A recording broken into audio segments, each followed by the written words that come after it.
ગત સાંજે આમ આદમી પાર્ટીની મોરબીમાં જે સભા હતી એ સભામાં એટલા બધા લોકો એકઠા થયા હતા અને સ્વાભાવિક છે કે વિસાવદરમાં જ્યારથી આમ આદમી પાર્ટી જીતી છે ત્યારથી ભાજપમાં ભય ફેલાઈ ગયો છે, એટલે ભાજપવાળા આ સભાઓથી એટલા ડરી ગયા છે.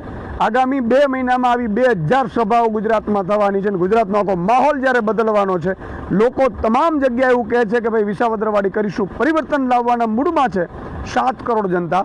એટલે ભાજપ એટલી બોખલાઈ ગઈ છે, મુખ્યમંત્રી એટલા બોખલાઈ ગયા છે કે ગઈકાલે મારી સભા ચાલુ હતી અને મારી સભામાં મુખ્યમંત્રી અથવા તો ભાજપના મળતિયાઓએ વ્યક્તિઓને મોકલીને એક સભા ડિસ્ટર્બ કરવાની જે કોશિશ કરી છે એ ભાજપની મુખ્યમંત્રીની નિમ્ન અને હલકી કક્ષાની રાજનીતિનો નમૂનો છે.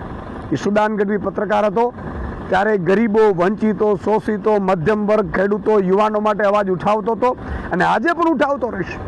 તમે 1, 2, 5 માણસોને મોકલી અને મને મારી સભાઓમાં ડિસ્ટર્બ કરવાની કોશિશ કરશો, તમને એમ થાય કે ઈશુદાન ગઢવી ડરી જશે. ત્યારે પણ નહોતો ડરતો, આજે પણ ન ડરીશ અને આવતીકાલે પણ ડરવાનો નથી. અને જે રીતે તમે કોઈ 1, 2 માણસોને કહી અને જે ડિસ્ટર્બ કરવાની કોશિશ કરો છો તમે, એટલે એનાથી અમે ડરી જશું ને અમે અવાજ ઉઠાવવાનો બંધ કરી દઈશું. આ તમારી ભૂલ છે.